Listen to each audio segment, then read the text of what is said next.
শারীরিক অসুস্থতাজনিত কারণে আমার শব্দ একটু ত্রুটি হতে পারে, সেজন্য আগেই আপনাদের কাছে ক্ষমা বিনতে হয়েছে।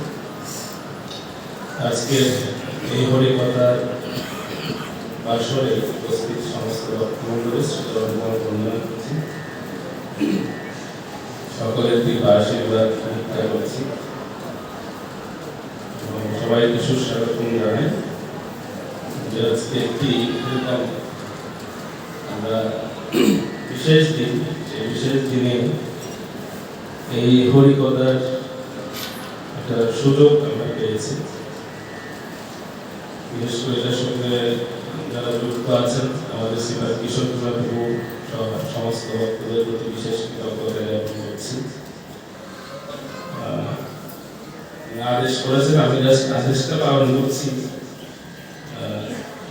যেহেতু কৃষ্ণকে আদেশ করেছেন, সেজন্য এই আদেশ পালনার্থে এখানে বসা। তো আমি একটা বিশেষ সময় অতিক্রান্ত করছি বর্তমান সময়ে। আজকে একটি বিশেষ দিন, আমরা একটা সন্ধিক্ষণে দাঁড়িয়ে আছি। জ্যোতিষ গণনা অনুসারে যে রাজার যে সিংহাসন আছে সেখানে রাহুর অবস্থান আছে বলা হচ্ছে। তো এটা খুব একটা অশুভ যোগ জ্যোতিষ গণনা অনুসারে। তো সেজন্য আমরা একটা বিশেষ সময় অতিবাহিত করছি, কিন্তু তারপরেও এর ভেতরে আমরা আমাদের বরিষ্ঠ বৈষ্ণবগণ ওরা একটা বিশেষ উদ্যোগ গ্রহণ করেছে যে কিভাবে আমরা এই সময়টাকে অতিবাহিত করতে পারি, সেটাকে ভগবত ভাবনায় কিভাবে আমরা নিতে পারি, তার জন্য এই হরিকথার আয়োজন করা হয়েছে। তো আমাদের জীবনে তিনটা জিনিস খুব গুরুত্বপূর্ণ, তিনটা বিষয় আমাদের খুব প্রয়োজন। তার মধ্যে প্রথমটা হচ্ছে মনুষ্যত্ব। ইতিহাসে বলা আছে প্রথমটা হচ্ছে মনুষ্যত্ব। মনুষ্যত্ব মানে কি? মনুষ্যত্ব মানে হচ্ছে আমি মানুষ, আমার মধ্যে মনুষ্যত্ব বোধ থাকা, এই জিনিসটা খুব প্রয়োজন। যেমন আমরা জানি যারা 4টা নিয়ম পালন করেন, এদেরকে আমরা এই মনুষ্যত্ব বা মানুষ স্তরে রাখতে পারি। 4টা নিয়ম আপনারা সবাই জানেন: আমিষ আহার বর্জন, অবৈধ সম্পর্ক বর্জন, যুদ্ধ ক্রীড়া বর্জন, এবং তাস পাঠা জুয়া ক্রীড়া, এরপর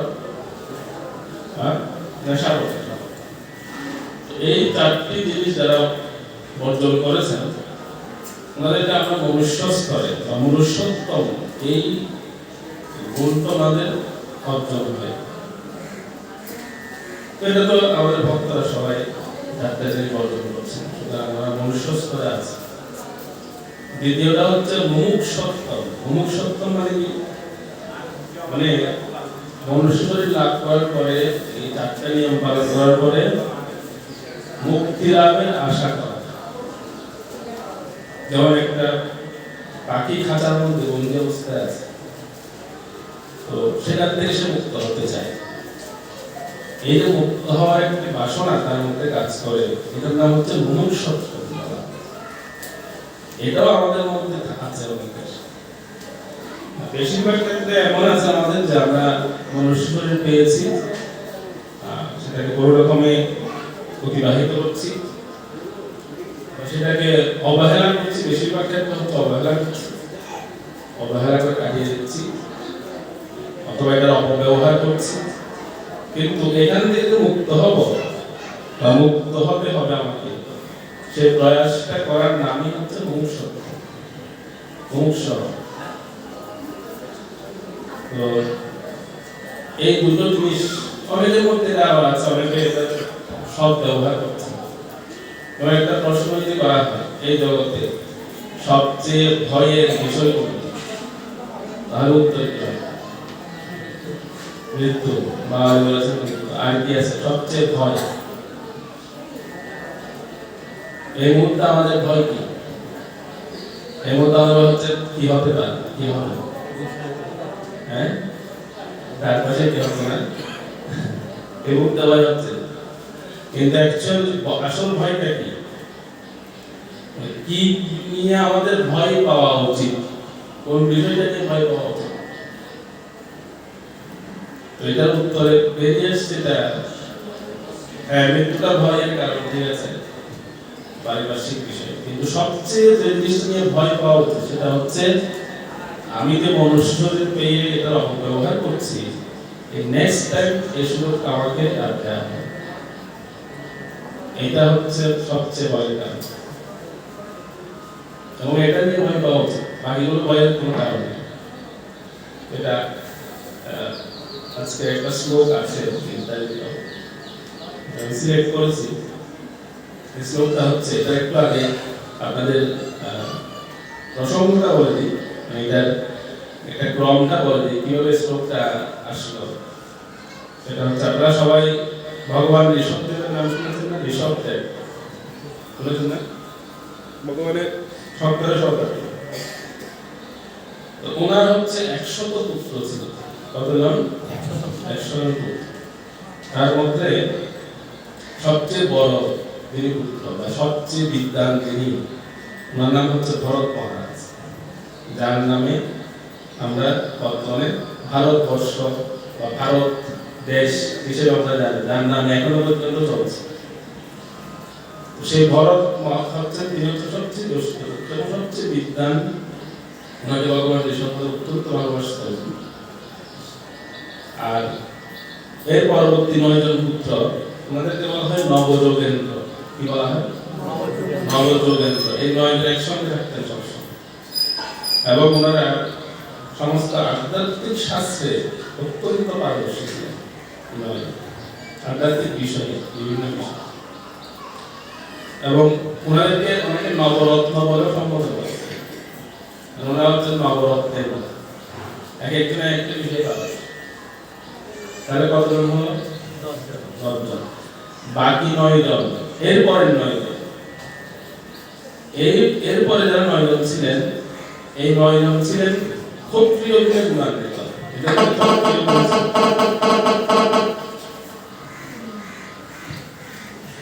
এই 9 জনের মধ্যে ছিল ক্ষত্রিয় গুণ সম্পন্ন, খুব যুদ্ধ বা দেশ শাসন যেগুলো করতে হবে। এই 9 জনকে ভারতবর্ষের 9টা দ্বীপের রাজত্ব দেওয়া হয়েছে। তাহলে টোটাল হয়ে কতজন? 19 জন। বাকি আছে 100-এর মধ্যে 81 জন।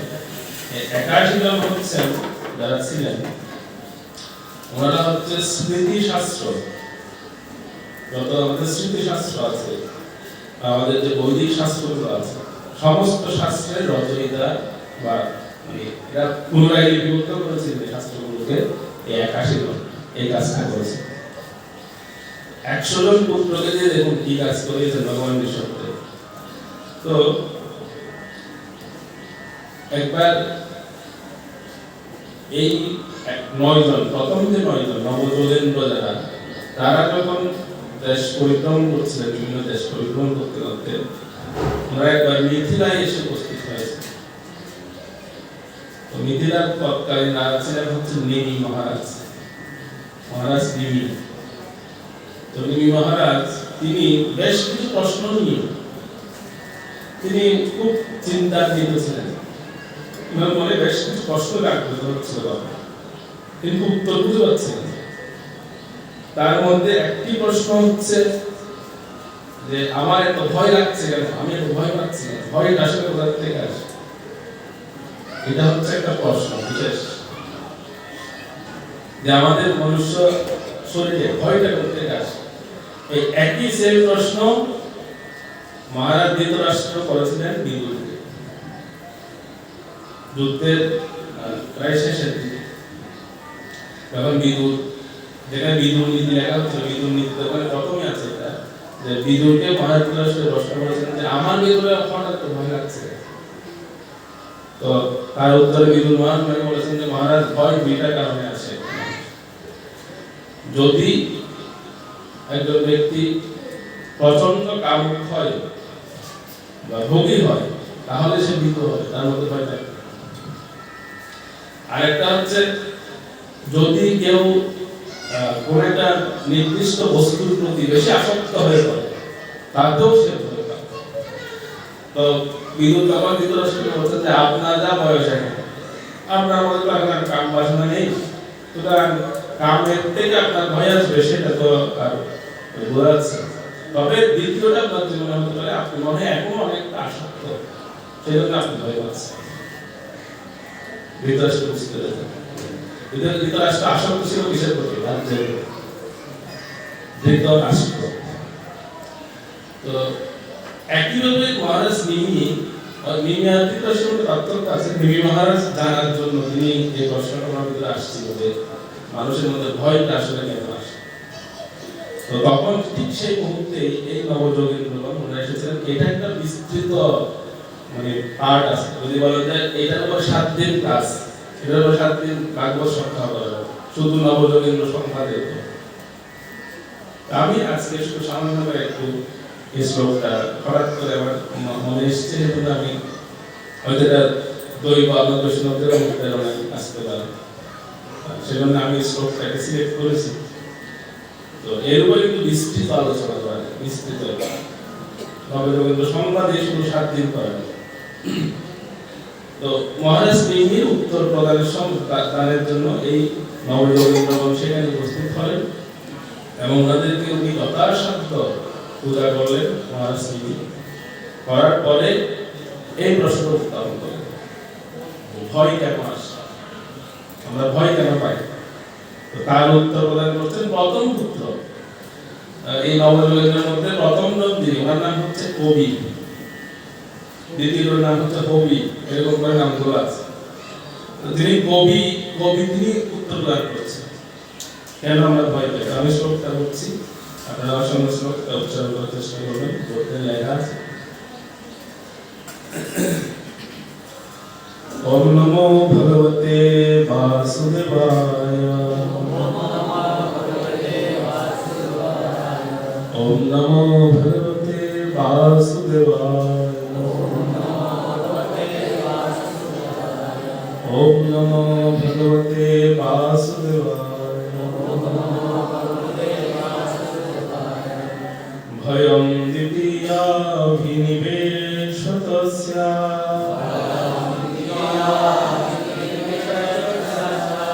ঈশাদপেতস্য বিপর্যয়স্মৃতি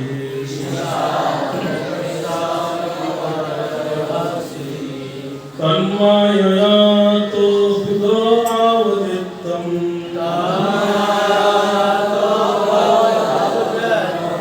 ভক্তৈকয়েশং গুরুদেব তৎমা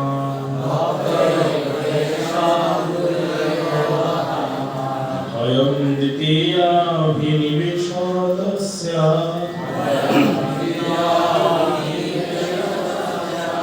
ঈশাদপেতস্য বিপর্যয়স্মৃতিঃ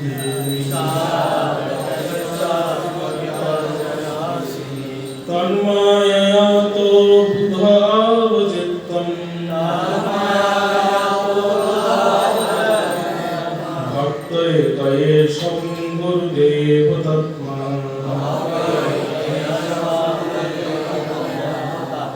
বলুন।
একটু মাতারি বলুন, দেখা যাচ্ছে?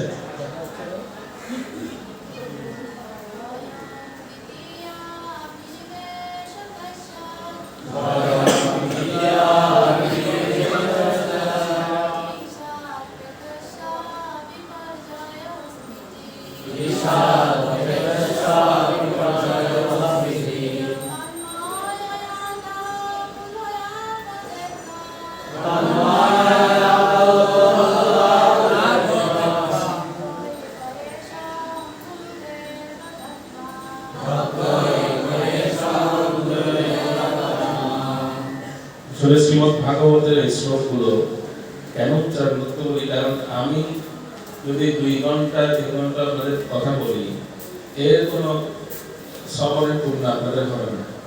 কিন্তু এই শ্লোকগুলো যদি আমরা আবৃত্তি করি, শুধু আবৃত্তি করলেই তাতেই এর পূর্ণ প্রভাব বা এর যে একটা বাতাবরণ পরিবেশ, এটা অনেক দূর চলে যায়। সেই জন্য আমি আপনাদেরকে একটু আবৃত্তি করালাম। সাথে এই শ্লোকের অনুবাদটা করছি, আপনারা শ্রবণ করুন।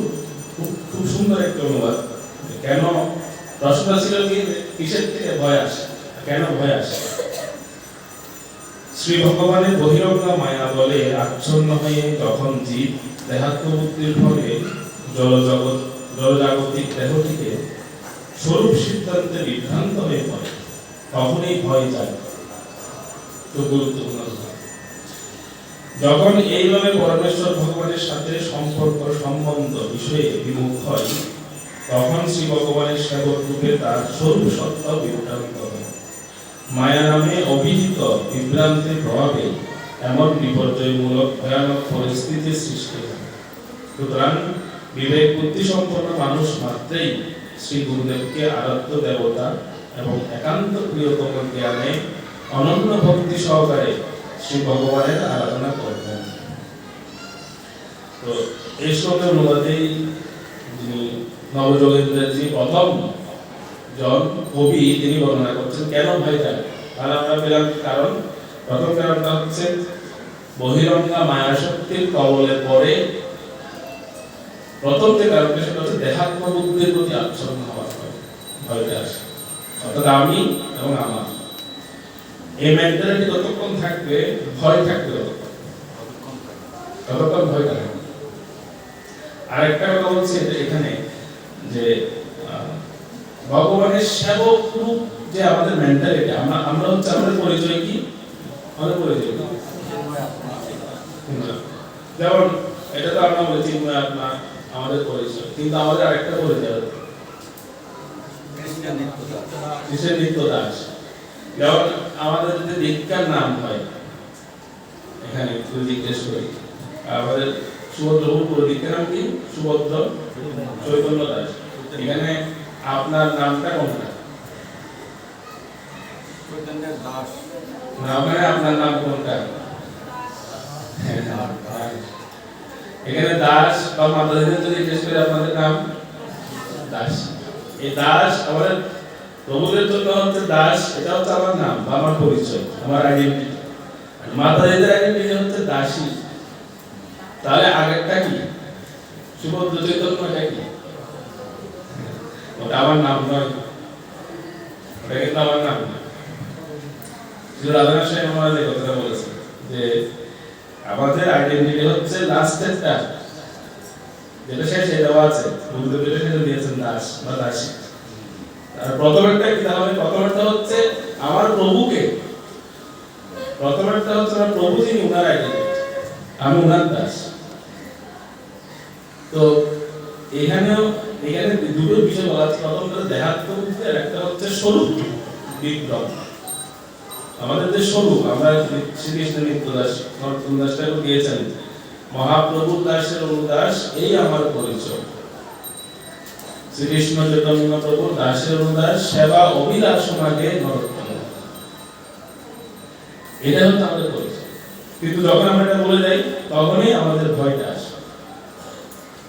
হয়তো ভয়ের কারণে। এই কথাটা কে বলছেন? নবযোগেন্দ্রের প্রথম তিনি বলছেন যে মহারাজ আমাদের মধ্যে ভয়টা লাগে এই কারণে, দেহাত্ম বুদ্ধি এবং স্বরূপ বিভ্রমের কারণে আমাদের এই ভয়টা আসে। আমরা তো একটা চিন্তা করে একদিন ভাবি প্রথমে এই শ্লোকের তাৎপর্যের প্রথম অংশ ছিল শ্রী গোস্বামী, উনি ভাগবতের প্রখ্যাত টিকাকার, উনি একটা সুন্দর কথা বলেছেন। উনি বলছেন ভয় আসার আরো একটা কারণ তিনি লিখছেন অজ্ঞতা থেকে। অজ্ঞতা, আমরা যে বিষয়ে জানি না সেখান থেকে কিন্তু ভয় উৎপন্ন হয়। যখন পরীক্ষা দিতে গিয়েছি, পরেরটা সুন্দর করে গেলাম, প্রশ্ন আসলো, একটা সব মানে মোটামুটি কিছু প্রশ্ন কমন পড়েছে, আর একটা প্রশ্ন একবার কমন পড়ে, যেটা কমন পড়েনি সেটার উত্তর আমি লিখেছি, কিন্তু বাড়িতে আস্তে আস্তে সারাক্ষণ শুধু চিন্তা হচ্ছে আসলে কি এটার উত্তর হয়েছে, এটার উত্তর কি সঠিক হয়েছে। কেন? কারণ ওইটা সম্পর্কে আমি সম্পূর্ণরূপে কি নই, অভিজ্ঞ নই, নিশ্চিত নই। ওই জায়গায় কিন্তু আমি অজ্ঞ। তো অজ্ঞতা থেকে কিন্তু ভয় আসে। আমাদের অজ্ঞতা কোন জায়গায়? আমাদের অজ্ঞতা হচ্ছে যে আমাদের করণীয়টা কি সেটা আমরা জানি। আমরা সবাই কিন্তু পরীক্ষিত মহারাজের স্টেজে বসে আছি। পরীক্ষিত মহারাজের স্টেজটা কেমন? যে 7 দিনের মধ্যেই, 7 দিন পরেই ওনার চেয়ে 7 দিন পরে, আর আমাদের না 7 দিন পরে না, আমাদের সব সঙ্গে একটা পার্থক্য আছে। উনি ফিক্সড 7 দিন পরে হবে না, আর আমি ফিক্সড না, আমাদের 7 দিনের মধ্যে হতে পারে। হ্যাঁ, 7 দিনের মধ্যেই কিন্তু উনি ছিল 7 দিন পরে গিয়ে, ঠিক আছে উনি ফিক্সড। ধরুন আজকে হচ্ছে কি বার? বৃহস্পতিবার। তো উনি হয়তো নেক্সট বৃহস্পতিবার, আর আমাদের হচ্ছে নেক্সট কোনো হিসাব নেই, নেক্সট যে কোনো বার, এখানে পারতে। আমরা কিন্তু সবাই পরীক্ষিত মহারাজের স্টেজে বসে আছি। কিন্তু যদি আমাদেরকে প্রশ্ন করা, পরীক্ষিত মহারাজকে প্রশ্ন করা হচ্ছে আপনি কি করতেন, পরীক্ষিত মহারাজ কি করেছেন? সে 7 দিনের প্রিপারেশন নিয়েছে, প্রস্তুতি নিয়েছে। কিভাবে নিয়েছে আপনারা? কিন্তু আমাদের যদি প্রশ্ন করা হয় আপনারও তো 7 দিন, তাহলে আপনার প্রিপারেশন কি, আমাদের প্রিপারেশন কি 7 দিনের মধ্যে? এই যে হরিকথা শ্রবণ করছি, না একটা মহান ভক্ত হয়ে গেছে, পরীক্ষিত মহারাজ একটা হয়ে গেছে আমাদের দেখুন। কিন্তু আমি বলি আমাদের হচ্ছে দুটো প্ল্যানিং 1 যে মৃত্যু থেকে বাঁচা যাবে। যদি যদি আমাদের টাকা পয়সা নাও থাকে, তার কাছ থেকে টাকা ধার করে হলো আমাকে ইন্ডিয়া হলো যেতে হবে, এই মৃত্যু থেকে বাঁচতে হবে। যত বড় ডাক্তার আছে দেখাতে হবে, আমি ডাক্তারকে নিষেধ করছি না, কিন্তু আমাদের বলছে প্ল্যানিং 1, প্ল্যান 1 হচ্ছে কি এই মৃত্যু থেকে বাঁচা যায় কিভাবে আগে। এখন দেখতে পেলেন যে না ডাক্তাররাও জবাব দিয়ে দিয়েছে যে এক্সপায়ার ডেট শেষ, রাখা যাবে না, এটাকে কোন রকমে টেকানো সম্ভব না, যতদিন থাকে ভালো মন্দ খাওয়াই যায়। তাহলে আসলে প্ল্যানিং 2, এবার প্ল্যান 2টা হচ্ছে কি, প্ল্যান 2 হচ্ছে আমার এত সহায় সম্পত্তি, টাকা পয়সা, জায়গা জমি কাকে দিয়ে দেব, ঠিক কি না? এখন ঠিক কে বলছে না, কিন্তু এটাই ঠিক। প্ল্যান 1 হচ্ছে মৃত্যু থেকে বাঁচা যায় কিভাবে, দেখানো যায় কি, যদি দেখানো না যায় প্ল্যান 2 হচ্ছে কাকে দিয়ে দেব। কিছু কিছু মা বাবা নয়, কিছু বাবা দেখেছে যে মারা যাবে, তারপরে সন্তানকে সম্পত্তি দিচ্ছে, এরকম আছে অনেক। মারা যাবে যে জানেন মানুষ মরে যাবে, তারপরে দিচ্ছে না। কেন দিচ্ছে না? তার একটা ভয় যে যদি আমাকে সম্পত্তি দেওয়ার পরে আমাকে বের করে দিতে যাচ্ছি করে আমার যেহেতু সন্তানকে দেবে। কিন্তু উনি মারা যাওয়ার পরে কিন্তু অটোমেটিক্যালি সন্তান সবকিছু মালিক, এই জিনিসটা উনি বুঝতে পারছেন। তো এরকম আমাদের প্ল্যানিং কিন্তু এই দুইটাই প্ল্যানিং, এর থেকে আমরা বেরোতে পারি না। কিন্তু এখানে নবযোগেন্দ্র বলছেন যে একটা মানুষের ভীতি কিন্তু এখান থেকে শুরু হয়।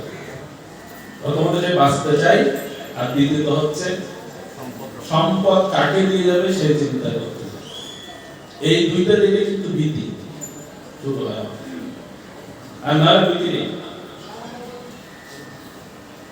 কিন্তু ভক্তদের চাওয়াটা কি হওয়া, ভক্তদের চাওয়া বলা হচ্ছে তিনটি, ভক্তদের চাওয়া তিনটি। এখন এটা আমি যেটা প্ল্যানিং 1 প্ল্যান 2 বললাম, এটা হচ্ছে সাধারণ স্তরে যারা আছে তাদের কথা বলছি। ভক্তদের জন্য বলা হচ্ছে, ভক্তদের কি চাওয়া, ভক্তদের তিনটা চাওয়া। এক হচ্ছে ভগবানের প্রতি ভক্তি, এটা হচ্ছে ভক্তদের চাওয়া। এক। দ্বিতীয় হচ্ছে ভক্ত সঙ্গ, আর তৃতীয় হচ্ছে সর্বজীবে মিত্রতা। এই তিনটা হচ্ছে ভক্তদের চাওয়া, আর কিছু নয়। প্রথমটা কি বলছি, ভগবানের প্রতি ভক্তি। ভগবানের প্রতি অগাধ ভক্তি থাকা প্রয়োজন একজন ভক্ত। যেমন ধরুন অনেক সময় এরকম বলা হয় যে আমি তো প্রথম তিনটা দিয়ে শুরু করেছিলাম। প্রথমটা বলেছিলাম মনুষ্যত্ব, মনুষ্যত্ব নিয়ে আলোচনা করছি, মনুষ্যত্ব এবং মুমুক্ষুত্ব এই দুটো নিয়ে বলেছি। আর 3 নাম্বারটা কি বলেছিলাম, কেমন আছে? 3 নাম্বারটা হচ্ছে গুরু কৃপা। এই তিনটা জিনিস আমাদের প্রয়োজন, ঠিক আছে? তো গুরু কৃপাটা প্রাপ্ত হলে কি হবে সেখানেও এই কথাটা বলা আছে যে কেন ভগবত ভক্তিটা প্রয়োজন। সেখানে প্রথমে বলা হচ্ছে গুরু কৃপা লাভের প্রথম উপায়টা হচ্ছে গুরুদেবের রচিত গ্রন্থ অথবা গুরুদেবের বাণী অনুসরণ করা, এটা হচ্ছে প্রথম কাজ। দ্বিতীয় কাজ হচ্ছে গুরুদেবের যে সেবিত বিগ্রহ বা গুরুদেবের যে স্থাপিত বিগ্রহ তার সেবা করা। এই দুটো কাজ যদি কোনো শিষ্য করেন তবে তার কি আসবে, গুরু কৃপা সে প্রাপ্ত। আবার বলছি, প্রথমটা কি বলেছিলাম, গুরুদেবের গ্রন্থ বা গুরুদেবের বাণী অনুসরণ করা, অক্ষরাক্ষর পালন করা, আর অথবা নিষ্ঠা রাখা, আর হচ্ছে গুরুদেবের স্থাপিত বিগ্রহের সেবা করা। এখানে যারা আছে তারা হচ্ছে সৌভাগ্যবান বা সৌভাগ্যবতী, যারা এই সুযোগটা লাভ করছেন। আমাদের পরমানন্দ গুরু মহারাজের দান ইষ্ট বিগ্রহের সেবা করার সুযোগ পাচ্ছে। এটা কিন্তু আমাদের একটা বিশেষ সুযোগ গুরু কৃপা লাভের জন্য। তো ভক্তদের তাহলে তিনটা চাহিদা কি, ভগবত ভক্তি, ভক্ত সঙ্গ। ভক্ত সঙ্গটা কিভাবে হবে, এই যে শ্রবণের মাধ্যমে, শ্রবণ কীর্তনের মাধ্যমে ভক্ত সঙ্গ, আর সর্বজীবে মিত্রতা। তো প্রথম দুটো জিনিস কিন্তু আমাদের খুব সুন্দর আলো হয়ে যায়। কারণ ভক্তি আমরা সবার মধ্যে ভক্তি আছে। এখানে এমন কি আছে যে দার্শনিকের সামনে আসলে প্রণাম করবে না, এমন কেউ নেই। হয়তো প্রণামের পদ্ধতি ভিন্ন হতে পারে। এখন তো ডিজিটাল প্রণাম হয়ে গেছে, ডিজিটাল প্রণাম কেউ জানেন, অনেক রকমের। আবার অনলাইন প্রণাম আছে নাকি, অনলাইন প্রণাম বলতে মোবাইল অনলাইন প্রণাম, সেটা বলছি না। কিন্তু এখানে আসার পরেও দেখা যায় কে আছে প্রণাম করে থাকতে, কে আছে, সবাই করে। এটা ডিজিটাল হোক, অনলাইন হোক, বা যেভাবে হোক, ষষ্ঠাঙ্গে হোক, পঞ্চাঙ্গে হোক, প্রণাম আমরা সবাই করি। কারণ স্বাভাবিক ভক্তিটা সবার মধ্যেই আছে। আর ভক্ত সঙ্গ করবেন এমন কি আছে, যেমন আপনারা দেখুন এমন একটা টাইম সিলেক্ট করা হয়েছে, আমি শুধু ওখানে বছর ভাবছি এখন যাবো, কেউ কে আসবে, সবাই প্রসাদ পেয়ে, বেশ দুপুরে প্রসাদ পেয়ে, আমাদের বাঙালির একটা সব আছে একেবারে রাইস মানে দুপুরে প্রসাদটা পাওয়ার পরে ঘুম, আর ঘুম এটা দিতেই হবে বাঙালি, আমাদের রক্তের সঙ্গে একদম কানেক্টেড। তো আমি বলছি ওই টাইমে গিয়েই আমি ওদের কি করবো, এত সুন্দর সুন্দর ঘুমের মধ্যে দিয়ে ব্যাপারটা আমি কথা বলি। আমাদের সিপার কিশোর বাবু আমাকে দিয়ে এমন একটা কাজ করাচ্ছেন, আপনাদের সুখের ঘুমে একদম ব্যাঘাত ঘটিয়ে দিয়েছে। তাহলে মনে হচ্ছে আমাকে তো সকালে দিত না, তো রাতে দিত, তাও তো হতো, কিন্তু এমন টাইমে দিয়েছেন সবাই কিন্তু ভর পেট বুঝলেন আমরা করেছি। এখন তো ঘুমের টাইম, তো তারপরেও কিন্তু দেখুন আপনারা উপস্থিত হয়ে শুনছেন যে ভক্ত সঙ্গ, এটাও স্বাভাবিক প্রকৃতিতে আমাদের ব্লাডের সঙ্গে আছে। এই জিনিসটা আমরা করে নিতে পারি। কিন্তু সর্বজীবে মিত্রতা এটা কিন্তু রেয়ার। সর্বজীবে মিত্রতা মানে বুঝতে পারছেন, শুধু মানুষ নয়, সমস্ত জীবের প্রতি মিত্র মনোভাব, বন্ধুভাব, এটা কিন্তু আমরা পারি।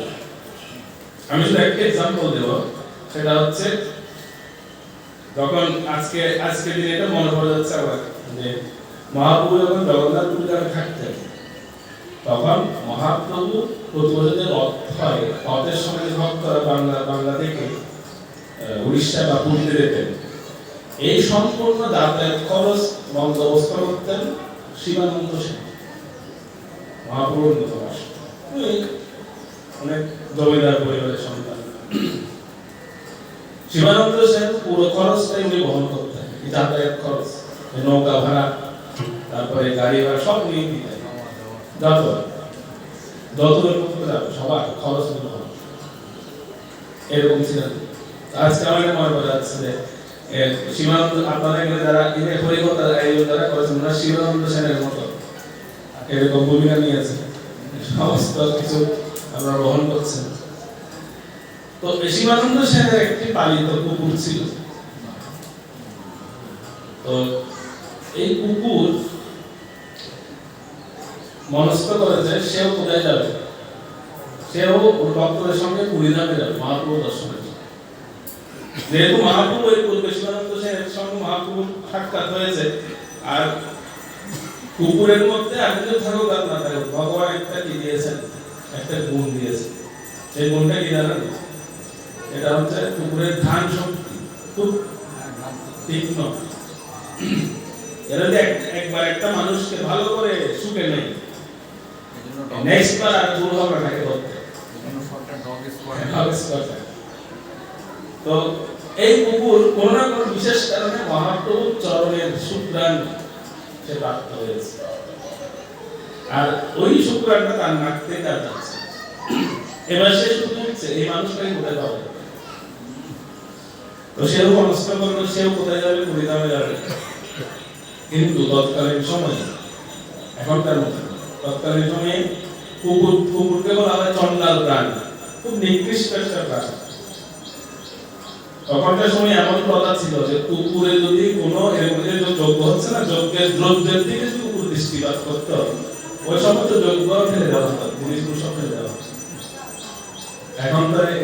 এখন তো কুকুরকে অ্যাসিডে রাখা হয়, তারপর শ্যাম্পু দিয়ে আরো কি করে কুকুরের যে যত্ন, গোমাতার যত্ন করা হয় এখন উন্নতি। কিন্তু তখনকার সময়ও কুকুরকে খুব নিকৃষ্ট দেখা হয়। যেই শুনেছে কুকুর যাবে তাদের সঙ্গে, সমস্ত বৈষ্ণবরা বলছে আমরা যাবো না, শিবানন্দ সেন বলছে আমরা যাবো, কুকুর নিয়ে যাবে। আর কুকুর হচ্ছে চন্ডাল প্রাণী, এই কতক্ষণ এখানে স্পর্শ করবো, কতক্ষণ ওখানে স্পর্শ করবো। আমরা মহাপ্রভুর জন্য অনেক দ্রব্য নিয়েছি, সুতরাং কুকুর গেলে আমরা শিবানন্দ সেন কার কথা রাখবে, বৈষ্ণবদের কথা রাখবে, কুকুরকে দেখবে, কিন্তু কুকুরটা যাবে।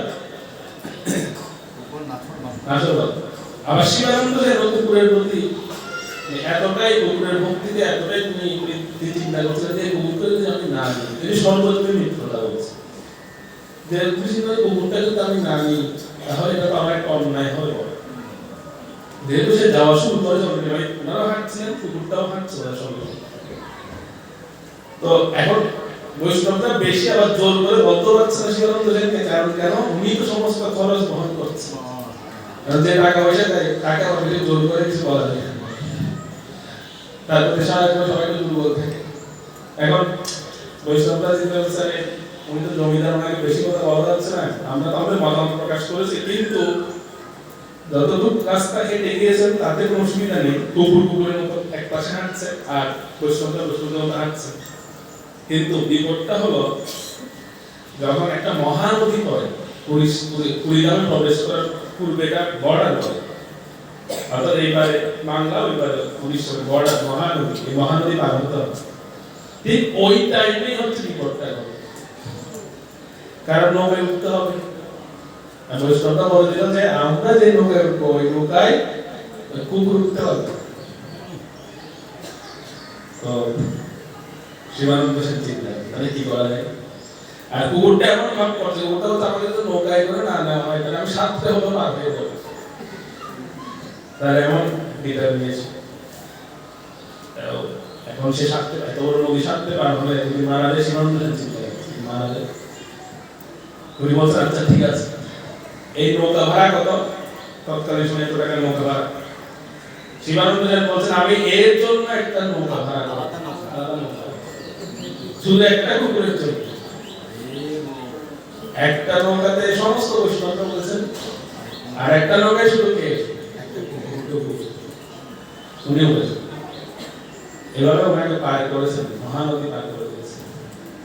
কিন্তু পার হতে হতে সেই কুকুরটা চিন্তা করছে আমার জন্য শিবানন্দ সেন এই বৈষ্ণবদের কাছে কত কথা শুনতে হচ্ছে, উনি কত কিছু শুনছে, তো উনি কুকুরটা খুব কষ্ট পাচ্ছে শিবানন্দ সেনের।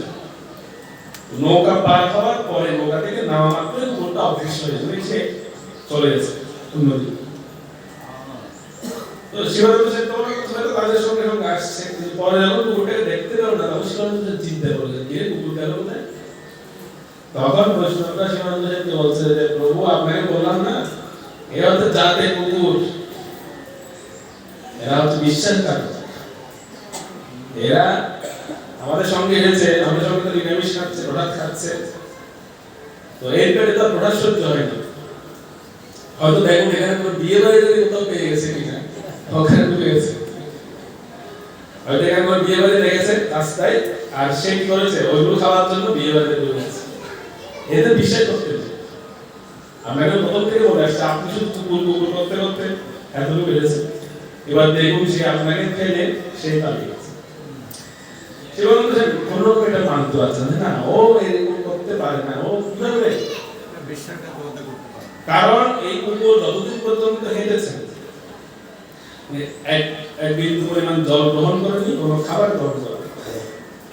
শিবানন্দ সেন চিন্তা করছে সে যদি খাওয়ার পর যদি সে পালিয়ে যায়, তবে সে এই কদিন খেলো না কেন, অভুক্ত অবস্থায় কিন্তু হাঁটছে। তো নানাজন নানা রকম মন্তব্য করছিলেন। পরবর্তীতে সবাই তো সেখান থেকে পুরীধামে পৌঁছালেন, মহাপ্রভু দর্শনের জন্য গম্ভীরতা আসলেন। আর এসে মহাপ্রভু বৈঠক, মহাপ্রভু যেখানে বসতেন, মহাপ্রভু যেখানে বসে আছেন, ঠিক সেখানে দেখতে পেলেন সবাই গিয়ে ওই কুকুর মহাপ্রভুর চরণে বসে আছে।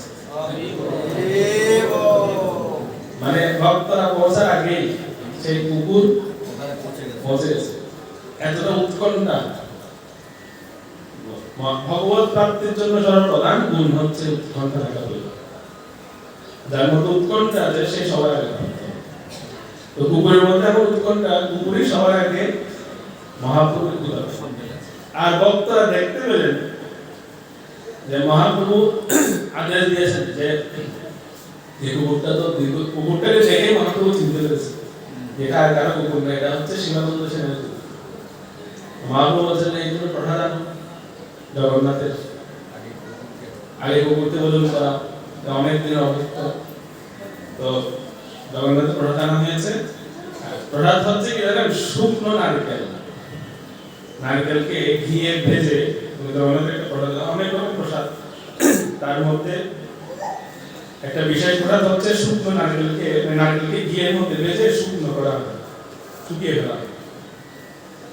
এই প্রসাদটা মহাপ্রভু কি করছেন, ভেঙে ভেঙে এভাবে ছুঁড়ে দিচ্ছে না, কুকুরটা লাভ দিয়ে ধরে খাচ্ছে। বৈষ্ণবতা দেখে অবাক হয়ে গেছে, কুকুরই করে নারকেল খায় বা ঘি, কুকুরকে ঘি খায়, বলে কুকুরের পেটে বিষয় খায়, বিষয় খায় কথা। কুকুর কিন্তু ঘিও খায় না, নারকেলও খায় না, কিন্তু ভক্ত দর্শন করছিলেন মহাপ্রভু ওই নারকেল ভেঙে কুকুরটাকে দিচ্ছে আর কুকুরটা খেয়ে দিচ্ছে। একদম পরিপূর্ণ প্রসাদ পাওয়ার পরে মহাপ্রভু কুকুরটাকে কাছে পেয়েছে, স্পর্শ করেছে, স্পর্শ করে কুকুরটাকে বলছে বলো কৃষ্ণ বলো, আর কুকুরটাও সঙ্গে সঙ্গে কৃষ্ণ বলে। এগুলো সব ভক্তরা দর্শন করছে। কুকুরটা কৃষ্ণ বললেন, আর কৃষ্ণ বলতে বলতেই কুকুরটা মহাপ্রভুর চরণে লুটিয়ে পড়ে, ওখানে দেহত্যাগ করে। এই দৃশ্য দেখার পরে শিবানন্দ সেনের সঙ্গে যে সমস্ত বৈষ্ণবরা কুকুরটা নিন্দা করেছিলেন, সবাই অবরে কান্না করছে যে আমাদের যে প্রাপ্তিটা ঘটেনি, আমরা যে স্বীকৃতি পাইনি, সেই স্বীকৃতি একটা সামান্য কুকুর সে লাভ করেছে। যে মহাপ্রভুর উচ্চারিত নাম স্মরণ করে, মহাপ্রভুর চরণকে আশ্রয় করে, দেহত্যাগ করে, একটা কৈবল্য থাকে আছে। এটা কে লাভ করেছিল? কুকুর।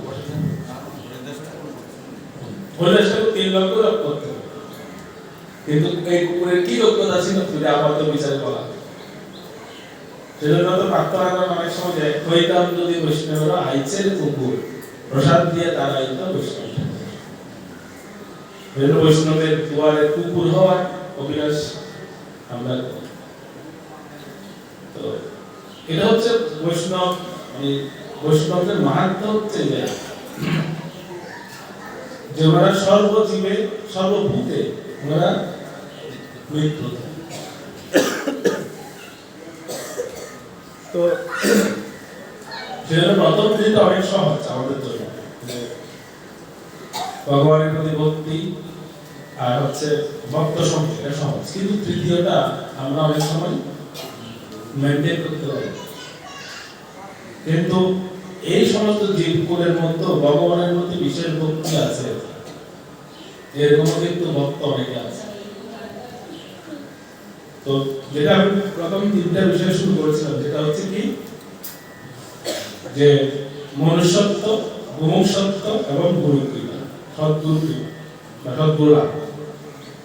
সেখানে দেখবে মনুষ্যত্ব সবার মধ্যে আছে, মুমুক্ষুত্ব বা মুক্তি লাভের বাসনা আমরা সবাই করি, কিন্তু সদ্গুরু কৃপা এটা সবাই প্রাপ্ত হতে পারে না, সবাই সদ্গুরু পায়ও না। কারণ মহাদেব পার্বতীকে বলেছেন যে অনেক গুরু আছেন এই জগতে যারা হচ্ছে শিষ্যের বৃত্ত অপহরণ করে, বৃত্ত মানে সম্পদ অপহরণ করে, কিন্তু সদ্গুরু একটু দুর্লভ। সদ্গুরু কাকে বলা হচ্ছে? শিষ্য যিনি সন্তাপ হরণ করে, শিষ্য তিনি হচ্ছেন সদ্গুরু। শিষ্যের সন্তাপ তিনি হরণ করেন। তো এখন প্রশ্ন করেন সদ্গুরুর কৃপাটা আমরা কিভাবে লাভ করব, বা সদ্গুরুর কৃপা লাভ করার উপায় কি? আমি দুটো উপায় বলেছি। একটা হচ্ছে গুরু বাণীতে, গুরু বাক্যে নিষ্ঠা রাখা বা বিশ্বাস রাখা, এটা হচ্ছে প্রথম উপায় গুরুদেবকে সন্তুষ্ট করা বা গুরুর কৃপা। সেম এটার সঙ্গে রিলেটেড আমি যে লীলাটা বললাম শিবানন্দ সেনের, এটার সঙ্গে মানে সংযুক্ত এই লীলাটা। এটা হচ্ছে যখন শিবানন্দ সেন পুরীধামে গিয়েছেন, এই আজকে মানে কেন হঠাৎ মহাপ্রভু লীলা চলে আসছে সব তার সঙ্গে সামনে উৎসব আছে হয়তো সেরকম। যখন শিবানন্দ সেন পুরীধামে গিয়েছিলেন, ঠিক এই সময় ওনার স্ত্রী গর্ভবতী ছিলেন, ওনার যে পত্নী তিনি গর্ভবতী ছিলেন। এটা মহাপ্রভু জানতে পারেন। মহাপ্রভু জানতে পারে, মহাপ্রভু তখন বলেছেন যে শিবানন্দ তোমার যে সন্তান হবে ভবিষ্যতে, এর নাম রাখবেন পুরীদাস। কি নাম? পুরীদাস। কারণ পুরীধামে এসেছে গর্ভবতী অবস্থায়, যেহেতু মহাপ্রভু অগ্নির নামকরণ করে দিয়েছে, ওর নাম রাখবেন পুরীদাস। যথাসময়ে শিবানন্দ সেনের পুত্র সন্তান জন্ম নিল, আর মহাপ্রভুর সিদ্ধান্ত অনুসারে তিনি নাম রাখলেন পুরীদাস। কিন্তু জ্যোতিষ গণনা অনুসারে দেখুন মহাপ্রভু যে ভগবান তার প্রমাণ মিলে গেছে। জ্যোতিষ গণনা অনুসারে অক্ষর উঠলো, বর্ণ উঠলো কি প। তো জ্যোতিষী নাম পেয়েছিল পরমানন্দ সেন, শিবানন্দ সেন পুত্র পরমানন্দ সেন, আর ডাক নাম রাখা হয়েছে পুরীদাস মহাপ্রভুর বলা। তো উনি এই পুরীদাস ছোটবেলা থেকে কথা খুব কম বলতেন, খুব স্বল্পভাষী, খুব কথা কম বলতেন, প্রয়োজনে বেশি কিছু বলতেন না। তো এটা নিয়ে আমাদের পরিবারে অনেক কি ছিল, একটু চিন্তা করছে ছেলেটা একটা কথা কম বলে কেন, তুই যা প্রয়োজন সেটাই বলে, বা যেটা দরকার হয় সেটাই সেই নেই। কিন্তু ছোট ছেলেরা সাধারণত কত কিছু বলে, এবং কেন জানি মনে হতো তাকে দেখলে এলে তার মধ্যে একটা কষ্ট কাজ করছে, একটা বিরহ তার মধ্যে কাজ করছে, এরকম একটা ভাব ছোটবেলা থেকে ওনার মধ্যে চেহারার মধ্যে। অনেকে দেখলে মনে হয় এটা কোনো চাপা কষ্ট তার ভেতরে আছে, এই জিনিসটা কেউ বের করতে পারছে আসলে কেন এটা। তো তখন যখন এই পরবর্তীতে যখন ওনার বয়স হচ্ছে মাত্র 7 বছর বয়স, তখন ওনাকে নিয়ে শিবানন্দ সেন আমার মহাপ্রভুর কাছে গেলেন যে অন্ত মহাপ্রভু হলো এর একটা বিহিত কবি, ছেলের এমন কেন। মহাপ্রভু দর্শন নিয়ে গেছেন, আর মহাপ্রভু বসে আছেন গম্ভীরাতে, আর যেই ছোট্ট পুরীদাস সামনে এসেছে, মহাপ্রভু বলছে ওটা তোমার ছেলে? শিবানন্দ সেন বলছে হ্যাঁ। মহাপ্রভু আপনার কথা অনুসারে আমি নাম রেখেছি পুরীদাস। মহাপ্রভু রাখলেন পুরীদাস আছে এসো, আরে ডাকি ডেকে বলছে বলো কৃষ্ণ বল। মহাপ্রভু বলছে কি হলো বলছে না, মহাপ্রভু তাকে ডেকেছেন, ডেকে কাছে এসেছিল, ধরেছেন, ধরে ওর ডান কানে যেভাবে দীক্ষা দেওয়া হয়, ডান কানে মহাপ্রভু বলছে কৃষ্ণ বল। কিন্তু আশ্চর্যের বিষয় হচ্ছে বলছে না, বলবে না। মহাপ্রভু দ্বিতীয়বার বলেন কৃষ্ণ বল, তাও বলে না। তৃতীয়বার বলেন, তাও বলে না। তখন মহাপ্রভু বলছেন শিবানন্দ, আমি ঝাড়খণ্ডের বনে গিয়ে আমি বাঘ, হরিণ, সিংহ সবাইকে হরিনাম করিয়েছি, মানুষ তো করে দেব। আর সেই জায়গায় তোমার পুত্র আমি 3 বার বলার পরও সে কি বলছে না, আমার সঙ্গে কৃষ্ণনাম করছে না। এটা অদ্ভুত বিষয়। শিবানন্দ সেন এত লেগে গেছে, শিবানন্দ সেন তখন লাঠি নিয়ে উঠছে, দেখে আমি আজকে মেরে ফেলবো। এই ছেলেটা এমনি তো কথা কম বলে, কিন্তু তারপরে তো বলে। কিন্তু আজকে আপনি এরপর বলার পর যে একবারও কৃষ্ণনাম বলছে না, এর তো বেঁচে থাকার কোনো অধিকার নেই, এখানে এক্ষুনি মেরে ফেলবো, এর পৃথিবীতে থাকার কোনো কি নেই, অধিকার নেই। স্বয়ং মহাপ্রভু এর কৃষ্ণনাম করাতে এসেছেন, যে কৃষ্ণনাম করছে না মানে কি, আর মহাপ্রভুর স্পর্শ লাগে না, মহাপ্রভুর গায়ের বাতাসে মানুষ কৃষ্ণনাম করেছে, অঙ্গের বাতাসের স্পর্শ। আর সেই জায়গায় মহাপ্রভু তাকে টাচ করেছে, তার কর্মে কৃষ্ণনাম বলেছেন, তাও বলছেন, এর বেঁচে থাকার কোনো অধিকার নেই।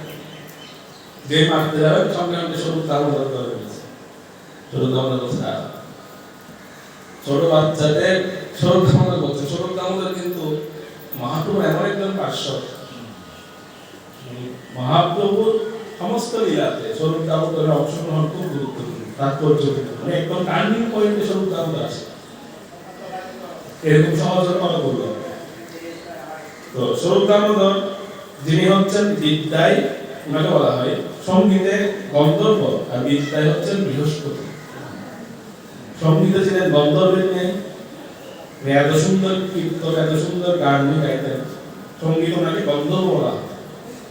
আর বিদ্যায় হচ্ছেন তিনি বৃহস্পতি, মানে শাস্ত্রে এত পারঙ্গম। চৈতন্য চরিতামৃতের কাছে বলছে সঙ্গীতে গন্ধর্ব, বিদ্যায় বৃহস্পতি, স্বরূপ দামোদর হেন নাই মহামতি। স্বরূপ দামোদর তুলনা করা হচ্ছে সঙ্গীত এবং শাস্ত্র দুটোতেই পারঙ্গম হয়েছে। তো মহাপ্রভু তখন তিনি বললেন, শিবানন্দ সেনকে আটকালেন যে তুমি এরকম করো না, ছোটদের ইমোশন বোঝা এটাও একটা কি আছে, আর্ট আছে। স্বরূপ দামোদর বলছেন ছোট বাচ্চাদের ইমোশনটা বুঝতে হবে, কেন সে বলছে না। তুমি ইমোশন না বুঝে তুমি বিচার করে গেল, তাহলে তো হবে না। আগে বুঝতে হবে কেন সে নাম নিচ্ছে না। তখন স্বরূপ দামোদর এটা সেটা বলছে, বলতে স্বরূপ দামোদর তাকে জিজ্ঞেস করছে কেন তুমি বলছো না কেন, মহাপ্রভু একবার বলার পর তার মতো উত্তর সে দিচ্ছে। তখন স্বরূপ দামোদর বলছে, আচ্ছা জানো কেন সে মহাপ্রভু বলার পরেও কৃষ্ণনাম করছে না? কারণ এর জীবনে সবচেয়ে একটা বড় দুঃখ ছিল ছোটদেরকে, যে এর কোনো গুরু নেই। সবার গুরু আছে, সবাই গুরু গ্রহণ করছে, সবাই গুরুর কাছ থেকে মন্ত্র নিচ্ছে, কিন্তু এর কোনো গুরু নেই, একটা দুঃখ ছিল ছোট। তো আজকে ওর দুঃখটা নিবারণ হল, আজকে সে গুরু গ্রহণ করেছে, আর তার গুরু হচ্ছেন কে? স্বয়ং মহাপ্রভু। কারণ মহাপ্রভু তার দক্ষিণ কর্ণে মন্ত্র দান করেছে। দক্ষিণ কর্ণে মন্ত্র দেওয়া মানে কি, এটা কৃষ্ণ নামটা হচ্ছে এর জন্য কি হয়ে গেছে এখন এটা গুরু মন্ত্র হয়ে গেছে। তো গুরু মন্ত্র কি জায়গাটাকে বলা যায়? যেমন গুরু মহারাজ যখন আমাদেরকে যারা ব্রাহ্মণ দিকে নিয়েছে, যখন গুরু মহারাজ গায়ত্রী মন্ত্র বলেছে বা ব্রাহ্মণ দিকের মন্ত্র সমূহ গুরু মহারাজ পাঠ করে বলেন, সেগুলো কি আপনারা সবাইকে বলা শোনান? আমরা শোনাই না, এগুলো আমরা গোপনে জপ করি, এগুলো গোপনে রাখা হয়। গুরু মন্ত্র সবসময় গোপনে জপ করা উচিত, উচ্চারণ করা উচিত। তো শিবানন্দ সেনের পুত্র এই পুরীদাসের বা পরমানন্দ সেনের উনি চিন্তা করছেন আমি তো জীবনে কোনো গুরু গ্রহণ করিনি, তো সর্বপ্রথম আমাকে যিনি নাম প্রদান করেছেন কর্ণে, তিনি হচ্ছেন আমার গুরু, আর যে নামটা দিয়েছেন সেটা হচ্ছে আমার আজকে থেকে গুরু মন্ত্র, এটা আমি উচ্চারণ করতে পারবো। এই কথাটা যখন বললেন, কে বলেছেন? স্বরূপ দামোদর বলেন। তখন সেই পরমানন্দ সেন বা পুরীদাস 14-7 বছরের ছেলে একদম স্বরূপ দামোদরের চরণ জড়িয়ে ধরে হাউ মাউ করে কান্না করে যে আপনি আমার মনের কথাটা বলতে পেরেছেন। এই কথা বলে সে বলছে যে আমার মনের ভাবটা আপনি একমাত্র বুঝতে পেরেছেন, আর কেউ বুঝতে পারে যে আমি আমার গুরু মন্ত্রগুলো বলতে পারি, উচ্চারণ করতে পারি। তো স্বরূপ দামোদর অত্যন্ত খুশি হলেন, মহাপ্রভু অত্যন্ত খুশি হলেন। স্বরূপ দামোদর বলছে, তো তুমি তো গুরু মন্ত্র পেলে, তুমি গুরু মন্ত্র পাওয়ার পরে তুমি কি করো? তুমি গুরু মন্ত্রের যে শক্তি সেটা তুমি দেখাও সবাইকে। তো সেই 7 বছরের ছেলে পুরী দাস, তিনি ওই বয়সে 100টা শ্লোক বলে দিলেন, 100টা শ্লোক ভগবান কেন নিজের স্বরচিত যেটা পরবর্তী যেটা গ্রন্থটা আছে আর্য শতকম, এই গ্রন্থের নাম আর্য শতকম। এটা এখন অনেক এটা হারিয়ে গেছে বলতে গেলে, নেই, কিন্তু গ্রন্থের নাম ছিল আর্য শতকম, 100টা শ্লোক ভগবানকে কেন্দ্র করে। কিন্তু খুব ইন্টারেস্টিং বিষয়টা হচ্ছে এটা যে এই শ্লোকে তিনি একবারও কৃষ্ণ শব্দটা বলেন। 100 শ্লোকে কোথাও কৃষ্ণ নাই। কেন কৃষ্ণ নাই? কারণ কৃষ্ণটাই তো হচ্ছে না কি ইষ্ট মন্ত্র, সেটা ইষ্ট মন্ত্রটা উনি প্রকাশই করেনি। তাহলে আমরা বলতাম এটা কৃষ্ণ নাম ছাড়া এই 100টা শ্লোকে তিনি ভগবানকে সম্বোধন করলেন কি নামে? অনেক প্রাচীন সেই শ্লোক। আমি একটা শ্লোক আপনাদের বলছি, সেই 100টা শ্লোক একটা শ্লোক। এখানে উনি বলছেন যে প্রথম শ্লোকটা একটা শ্লোকে পাওয়া গেছে, শ্রবণ কুবলয়ম। উনি গোপিকাদের বর্ণনা করছেন যে গোপিকাদের শ্রবণটা কি ছিল, তাদের কানের যে দুল, তারা কি দুল করতেন।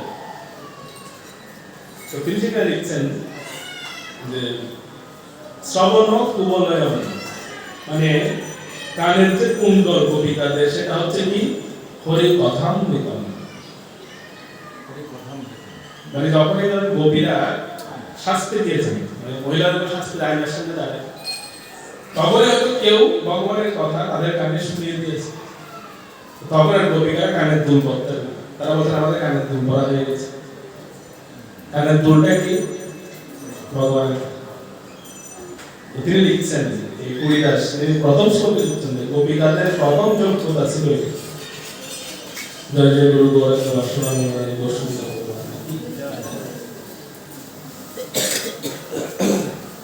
তাহলে গোপিকাদের প্রথম যোগ্যতা, কেউ গোপী হতে চান, এটাও তো আপনার সবাই গোপী, বৃন্দাবনে সবাই বৃন্দাবনে আছেন, সব গোপ আর গোপী।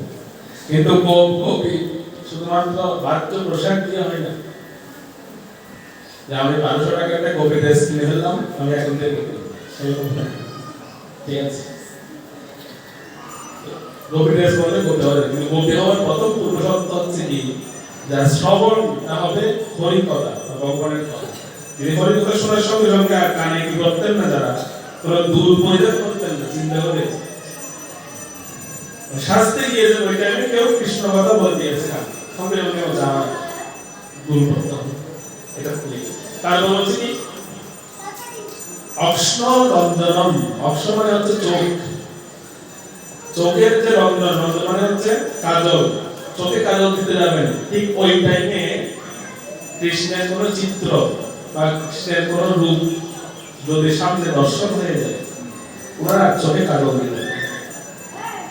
অক্ষররঞ্জনম হরিচিত্রম, হরিচিত্র মানে হরির চিত্র তোমার চোখের সামনে আসতো, ওনারা চোখে কাজল দিতেন, না কাজলটা রেখে দিতেন যে আমার চোখের কাজল হয়ে গেছে। চোখের কাজল হচ্ছে কি ভগবানের রূপ।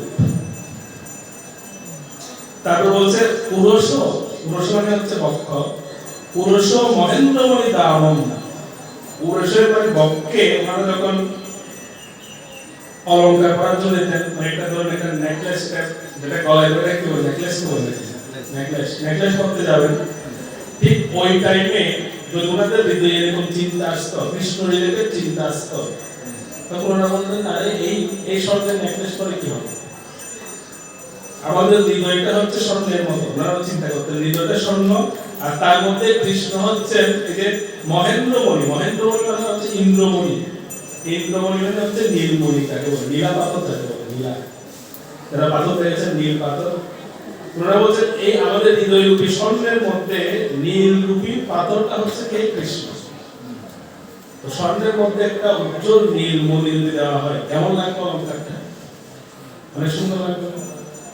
চিন্তা করে স্বর্ণ চারিদিকে সুন্দর, মাঝখানে একটা সুন্দর নীল মণি, ওনারা বলছেন আমাদের অলঙ্কার করার দরকার নেই, আমাদের হৃদয়ে কৃষ্ণ আছে মানে হৃদয় রূপী স্বর্ণের মধ্যে কৃষ্ণ নীল মণির অবস্থান করেছে।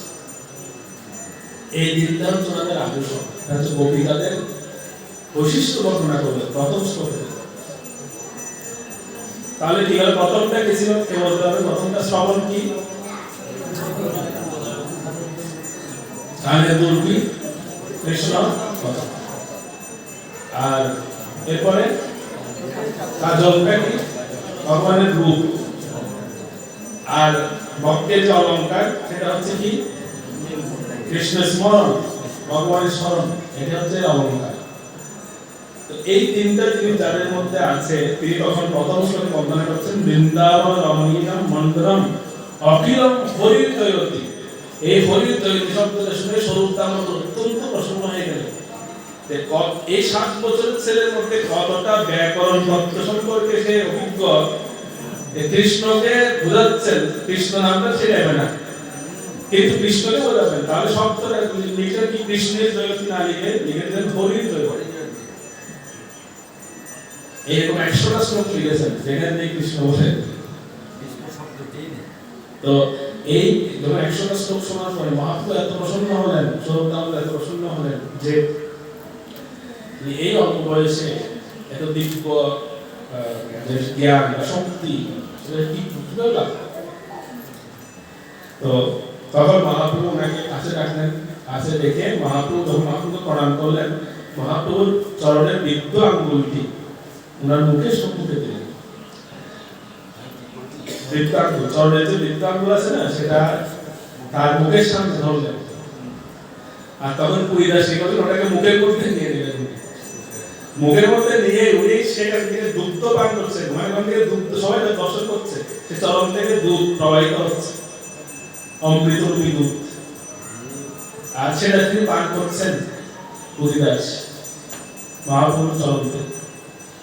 আর যখন তিনি উঠেছেন, এরপর মহাপ্রভু একটা সুন্দর কথা বলেন, মহাপ্রভু বললেন যে তুমি আজকে আমার কর্ণে, তুমি আজকে আমার কর্ণে কৃষ্ণ কথারূপী অমৃতের পুর ঢেলে দিয়েছ, অমৃতের কি ঢেলে দিয়েছ, পুর। আমার কানে তুমি কৃষ্ণ কথারূপী 100টা শ্লোক বলে ভগবানের গুণগান করে অমৃতের পুর তুমি আমার কানে ঢেলে দিয়েছ, সেজন্য আজকে থেকে তোমার নাম হবে কর্ণপুর, কবি কর্ণপুর নাম শুনেছেন? এই হচ্ছে কবি কর্ণপুর, শিবানন্দ সেনের। মহাপ্রভু ওনার নামকরণ করলেন, দীক্ষাও দিলেন, নামকরণ করলেন যে তোমার নাম হবে আজকে থেকে কর্ণপুর, এবং তুমি বৈষ্ণব জগতের প্রখ্যাত একজন কবি হবে। এবং মহাপ্রভু আদেশ করেছেন যে ভবিষ্যৎ যারা আসবে গৌর অনুসারী বা যারা গৌরীয়, তাদের জন্য তুমি কি রচনা করো, তাদের জন্য তুমি আমার যারা পার্শ্বরা আছে, মহাপুরুষ পার্শ্বরা আছে, তারা ব্রজলীলায় কে কোন চরিত্রে ছিলেন, কে কোন লীলায় অংশগ্রহণ করেছিলেন, সেই প্রসঙ্গটা তুমি লিপিবদ্ধ করো। সেজন্য তিনি গৌর গণদেশ দীপিকা গ্রন্থটি উনি রচনা করেছিলেন, যেখানে মহাপুর পার্শ্বরা কে ব্রজলীলায় গিয়েছিলেন, কে কি ভূমিকায় ছিলেন, তারা কলিতে কি রূপে আসলেন, সেটাকে উনি লিখেছেন। তাহলে উনি কেউ জানতে পারলেন যে এর পূর্ব জন্মে কে ছিলেন, এই জন্মে কে হয়েছেন, এই জিনিসটা জানাও কিন্তু অনেক।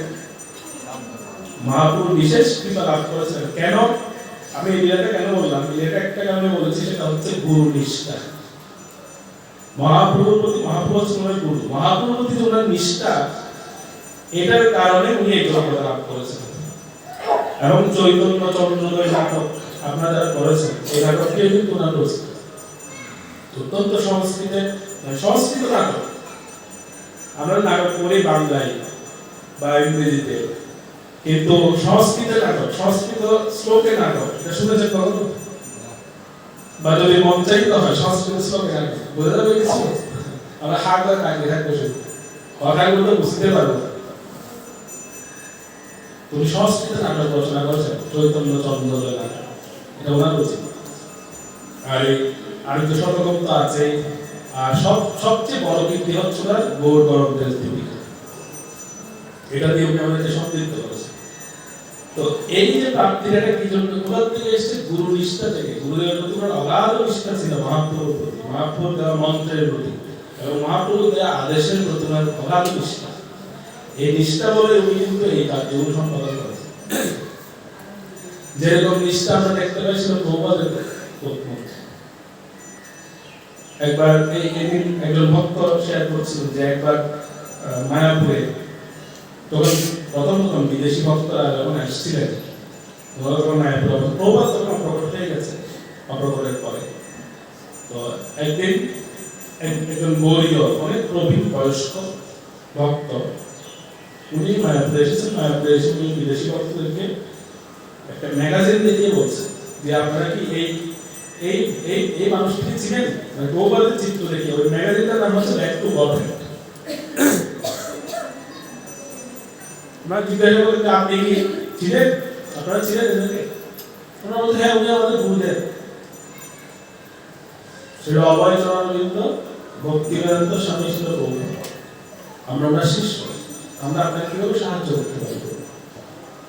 উনি বলছে দেখুন, আমি খুব কৌতূহল করে দেখেছি, আমি হচ্ছি অদ্বৈত যে অঙ্গন বা অদ্বৈত যে ভবন, সেই ভবনের পূজারী হচ্ছে আমি। এবং আজকে প্রায় দীর্ঘ, তখন উনি বলছিলেন দীর্ঘ প্রায় 35 বছর ধরে তিনি পূজা করছেন সেই মন্দির। 35 বছর অনেক বয়োবৃদ্ধ হয়ে গেছে। তুমি বলছেন দেখুন, আমি একদিন এরকম পূজা দিচ্ছি, আর দিতে গিয়ে দেখতে পেলাম একজন গৃহস্থ ভক্ত এই অদ্বৈত ভবনে এসে একটা নির্দিষ্ট জায়গায় বসে খুব নিষ্ঠা সহকারে 2 ঘন্টা থেকে 2.5 ঘন্টা যাবত হরিনাম করছে, জপমালা। কারোর সঙ্গে কোনো কথা নেই, কারোর সঙ্গে কোনো কথা বলছেন না, কোনো দিকে দৃষ্টিপাতও করছেন না। তিনি একদম নিষ্ঠা করে একটা আসনে বসে উনি হরিনাম করেছেন, গৃহস্থ ভক্ত। ওনার মধ্যে যে গম্ভীরতা আমি দেখেছি সেদিন, এটা দেখে আমি ওনার সঙ্গে ভয়ে কথা বলতে পারি।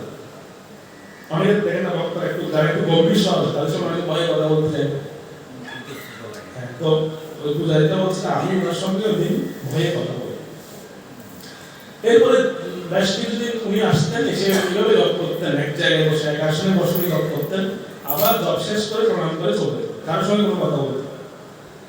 তো এরপরে দীর্ঘ অনেক বছর ওনাকে দেখিনি আমি। তারপরে একদিন হঠাৎ দেখতে পেলাম যে ঠিক ওই জায়গাটাতে একজন সন্ন্যাসী বসে জপ করছে, একই রকম ভঙ্গি, একই রকম মনোভাব, সেরকম গম্ভীরতা তার মধ্যে, এবং নিষ্ঠা সহকারে এক আসনে বসে জপ করছেন। তবে আজকে জপের চিত্রটা ভিন্ন। কিরকম? জপ করছেন আবার কান্নাও করছেন, অজরধারায় ক্রন্দন করছেন। তো বলছে আমি আজকে স্থির থাকতে পারি, সেদিন আমি স্থির থাকতে পারি না। আমি তখন গিয়ে ওনাকে জিজ্ঞেস করলাম যে আপনি কে? যেই ওনাকে আপনি নিজেকে যখন চেহারাটা তুলেছেন তখন দেখতে আরে এটা তো সেই গৃহস্থ ভক্ত না, যিনি বেশ কয়েক বছর আগে এসে এই জায়গায় বসে জপ করতেন, তিনি আজকে দেখি দেওয়া মনন্দারে সন্ন্যাসী। তখন ওই পূজারী বলে, আপনি কি সেই গৃহস্থ যিনি এর আগে এসে এটা জপ করতেন? তো সে সন্ন্যাসী বলছে, হ্যাঁ আমি সেই গৃহস্থ, তখন আমি গৃহস্থ ছিলাম আর এখন আমি সন্ন্যাসী ধর্ম গ্রহণ করেছি, আমার নাম ভক্তিবেদান্ত স্বামী। তো তখন তো মানে দুজনের কথা হলো। তো তখন উনি বলছেন, পূজারী জিজ্ঞেস করতে, আপনি কান্না করছেন তো? নাই তো বলছে, দেখুন আমার গুরুদেব আজ থেকে প্রায় 20-25 বছর আগে আমাকে আদেশ করেছে যে পাশ্চাত্য দেশে গিয়ে ভগবানের বাণী প্রচার করার জন্য, কিন্তু আমার বয়স অলরেডি 70-এর কাছাকাছি, এখন আমার দ্বারা এটা সম্ভব হবে? আমি কি পারবো? আর সেই স্থানটাই বা কেমন উগ্র স্থান, সেখানে গিয়ে আমি কিভাবে এই কাজটা করব? এই চিন্তা করতে করতে আমি অজর দ্বারা কান্না করছি যে আমার গুরুদেবের বাণীকে আমি পালন করতে পারবো না, আমার গুরুদেবের কথাকে আমি রাখতে পারবো না। আর আমি এখানে কেন এসে তপ করছি বা এখানে কেন আমি এসে কান্না করছি, তার কারণ হচ্ছে আমি অদ্বৈত ঠাকুরের কাছে প্রার্থনা করছি আতরভাবে যে আপনি হচ্ছেন এই গৌর অবতারে অদ্বৈত শক্তি, অনেক শক্তি সম্পন্ন অবতার। তো আপনি আমাকে কৃপা করুন, আমি আমার গুরুদেবের বাণী বা আদেশটি যেন আমি সফল করতে পারি। আর আগামীকাল হচ্ছে আমার কি জাহাজ, আগামীকাল আমি জাহাজে করে জাহাজে করে আমি আমেরিকার উদ্দেশ্যে যাত্রা করছি। সেজন্য আমি শেষবারের মতো অদ্বৈত ঠাকুরের কাছে শক্তি প্রার্থনা করছি, আমার কাছে আশীর্বাদ প্রার্থনা করছি যে আপনি যেভাবে এই গলিতে মহাপ্রভুকে ডেকে হুঙ্কার দিয়ে ডেকে আপনি নবদ্বীপ নয় শুধু সমগ্র ভারতবর্ষে আপনি গৌড়ীয় যে ধ্বজা সেটি স্থাপন করেছেন, বৈষ্ণব ধর্ম প্রবর্তন করেছেন, তো আপনি আমাকেও সেই শক্তি দান করুন, আমি যেন পাশ্চাত্যে গিয়ে আমার গুরুদেবের যে আদেশ বা গুরুদেবের যে বাণী সেটা যেন সফল করতে। এই শক্তিটা আমি অদ্বৈত ঠাকুরের কাছে প্রার্থনা করছি। অদ্বৈত ঠাকুর যেন আমার সঙ্গে কোথায় যায়, সে পাশ্চাত্য দেশে যায়, তিনি যেন সেখানে গিয়ে হুঙ্কার দিয়ে তিনি মহাপ্রভুকে সেখানে নামিয়ে আনেন। তো আসলে তো সেটা ঘটেছিল। বহুবার পাশ্চাত্যে গিয়ে তিনি খুব অল্প সময়ে পুরো পাশ্চাত্য জগৎকে তিনি কি করেছেন, কৃষ্ণের জোয়ারে ভাসিয়ে দিয়েছেন, আলোর সৃষ্টি করে। এটা কিন্তু এমনিতে নয়, বিশেষ শক্তি তিনি লাভ করেছেন। তো এই এতটুকু কথা হয়েছিল পূজারীর সঙ্গে না, পরে বেশ কয়েক বছর তার প্রভুপাদ সেখানে আসেনি। একদিন দুইজন বিদেশি ভক্ত ওই মন্দিরে এসেছে, আর প্রভুপাদ যে জায়গায় বসে জপ করতেন গৃহস্থ সময়ে সন্ন্যাসী সময়ে, ঠিক ওই জায়গায় বসে ওই বিদেশি ভক্তদের জপ করছে। এইটা দেখে পূজারী আবার মনে করে গেছে, আরে এই জায়গায় বসে তো তুমি জপ করেছিলে, তো এখানে আজকে তো বিদেশি ভক্ত আর ভারতীয় কখনো তো প্রথম কখনো এরকম গৌরীয় বিদেশি ভক্ত আবার গৌরীয়, এটা কল্পনাই করা যায় না, কবি কোনোদিন দেখেনি ওনারা। তো এরকম বিদেশি ভক্ত এরকম নিয়ে অবাক হয়ে গেছেন পূজারী। তো পূজারীটা গিয়ে জিজ্ঞেস করছে যে আপনারা কোথায় এসেছেন? তখন ওরা বলছে ওরা তোমার দেশের নাম বলছে, আমরা দেশ থেকে এসেছি, এখানে কি জন্য এসেছেন? তো পূজারীটা বলছে, ভক্তজন বলছে আমরা বুক ডিস্ট্রিবিউশন করার জন্য এসেছি। আচ্ছা, কি বুক ডিস্ট্রিবিউশন করার জন্য এসেছেন? তখন ওনারা বের করেছেন ওই ওনাদের ব্যাগ থেকে, ব্যাক টু গড হেল্প। তো তখন দুজন ভক্ত বলছে যে আপনি একটা নিন না, পূজারীকে বলছে। তো পূজারী বলছে দিন আমাকে একটা দিন। তো একটা ব্যাক টু গড হেড পূজারীকে দিলেন। তো পূজারী যে প্রথম ব্যাক টু গড হেডটা নিয়ে এভাবে পৃষ্ঠা উল্টিয়েছেন, সঙ্গে সঙ্গে একটু প্রবাদের ছবি আর দেখে কিন্তু চিনতে পেরে গেছে, আরে এটা তো সেই ব্যক্তিটা যিনি এখান থেকে কিনে গিয়েছিল, কৃপাভিক্ষা করে গিয়েছিল। তার মানে ওখান থেকে বিদেশি বক্তব্য এখানে আসা মানে তার মানে ওখানে অলরেডি কি শুরু হয়ে গেছে, আন্দোলন শুরু হয়ে গেছে, ভক্ত হওয়া শুরু হয়ে গেছে। তখন তিনি নিজেই ভাবনা শুরু করেছেন যে আসলে তো তিনি এক অদ্ভুত একটা মানে কি বলে অসামান্য কাজ করেছেন। সঙ্গে সঙ্গে তিনি তাদের দুজন পক্ষ থেকে বলেন যে আপনাদের এখানে সেন্টার কোথায়, তখন ওরা বলছে আমরা মায়াপুর থেকে এসেছি, মায়াপুর আমাদের মন্দির আছে, আপনি বিস্তারিত জানতে চাই ওখানে আসতে পারেন। তো এই ব্যাক টু গড হ্যাডটা নিয়ে সেই পূজারী মায়াপুরে আসছে, আর এসে উনি জিজ্ঞেস করলেন যে এই স্বামীজি এখন কোথায় আছে। তখন সবাই বলছেন উনি তো অপ্রকট লীলা করেছেন, বৃন্দাবনে দেহ রেখেছেন। তখন এই পূজারী বলছেন যে আমি ওনাকে চিনি, আমরা বলে একটা জিনিস দেখেছি, সেটা হচ্ছে কি ওনার গুরুদেবের বাণীর প্রতি ওনার যে অগাধ নিষ্ঠা, সেই জিনিসটা ওনার মধ্যে দেখেছিলাম। যিনি আমাকে বলছিলেন যে আমি কিভাবে আমার গুরুদেবের বাণীটাকে সফল করতে পারবো, শুধু আমাকে এই কথা দেখে শুধু একটাই চিন্তা প্রভাবের মধ্যে ছিল, আমার গুরুদেবের বাণীটাকে আমি কিভাবে সার্থক করতে পারবো। তো সেই পূজারীটা বলছিলেন যে এই নিষ্ঠা বলেই উনি আজকে সমগ্র বিশ্বে এই যে এই অনবদ্য কাজ তিনি করেছেন, এই হরিকৃষ্ণ আন্দোলন তিনি কি করেছেন, বিস্তার ঘটিয়েছেন, মহাপ্রভুর বাণী বিস্তার ঘটিয়েছেন। এটা একমাত্র কারণটা হচ্ছে গুরু নিষ্ঠা, গুরুদেবের প্রতি অগাধ নিষ্ঠা ছিল। সেজন্য আমাদের আমরা যারা এই ভক্তি পথে এসেছিল, আমাদের যারা আমরা ভক্তি অনুশীলন করছি, ভগবত ভক্তি বা এই যে মনুষ্যত্ববোধ বা মনুষ্যত্ববোধ, এই জিনিসগুলো তো আমাদের মধ্যে অনেক সময় আসে, কিন্তু গুরুকৃপা লাভ করা এটা অনেক কঠিন বিষয়। তার কারণটা কি জানেন? তার কারণটা হচ্ছে মাঝখানে অনেকগুলো অনর্থ আমাদের জীবনে চলে আসে। একটা সবচেয়ে ভয়ঙ্কর অনর্থ হচ্ছে অপরাধ করা। সেটা কি কি জায়গায় হয়? নামের স্থানে অপরাধ, এরপর হচ্ছে বৈষ্ণব স্থানে অপরাধ, যেটা বলতে সর্বজনীন মৃত্যুটা। এই সর্বজনীন মৃত্যুটা করতে গেলে আমাদের এই জিনিসটা কেন হয় না, কেন আমাদের দৃষ্টিকোণটা অনেক সময় আমরা বিচার বোধ করি, তার কারণটা হচ্ছে আমরা অপরাধ প্রবণতার কারণে। নামের চরণ অপরাধ করছি এবং বৈষ্ণবের চরণ অপরাধ করছি। সেবা অপরাধ তো হচ্ছে এটা নাই বা তোল্লা, কিন্তু নাম এবং বৈষ্ণব এই দুই চরণে আমাদের অপরাধ। সেই জন্য আমাদের গুরু কৃপাটা, গুরুত্বের মাঝখানে আমাদের কি হয়ে যায়, একটা বিস্তর দেওয়াল করে। এই জিনিসটা আমাদের মনে রাখতে হবে।